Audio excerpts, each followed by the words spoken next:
মানুষ সত্য চায়, কিন্তু পুরো সত্য না। আপনি কি সত্য শুনতে চান, নাকি শুধু সেই সত্য যেটা আপনার পক্ষে যায়?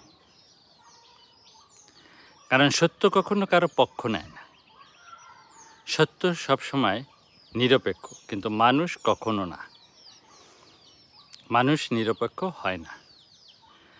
আপনি নিজের মতামতকে সত্য ভাবেন, অন্যেরটা ভুল মনে করেন। কেউ আপনার বিরুদ্ধে কিছু বললে আপনি অ্যাকসেপ্ট করতে পারেন না। আপনি শুধু সেই তথ্য খোঁজেন যেগুলো আপনাকে সঠিক মনে করে। ফলে আপনি সত্যের কাছাকাছি না গিয়ে নিজের ইগোর কাছাকাছি থাকেন। শুনুন, মানুষ সত্যকে ভালোবাসে না। মানুষ ভালোবাসে নিজের পক্ষে থাকা অর্ধেক সত্য। সিলেক্টিভ অ্যাকসেপ্টেন্স, নিজের পক্ষে যা তা গ্রহণ, মানে যেটা আপনার পক্ষে সেটা আপনি গ্রহণ করেন। বিপক্ষে যা তা অস্বীকার। ইগো প্রোটেকশন, সত্য মেনে নিলে ইগো আঘাত পায়। তাই আমরা সত্য লুকাই।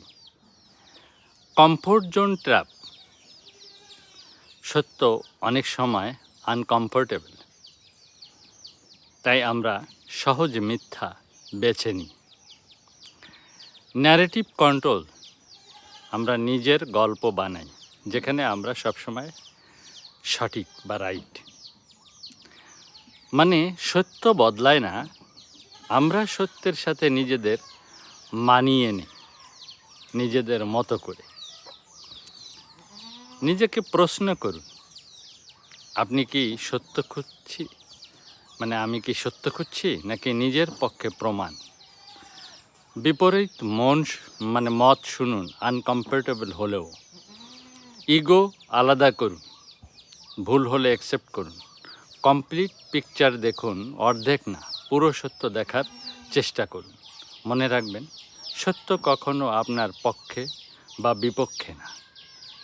আপনি সত্যের পক্ষে থাকবেন নাকি নিজের ইগোর পক্ষে, সেটাই আসল প্রশ্ন।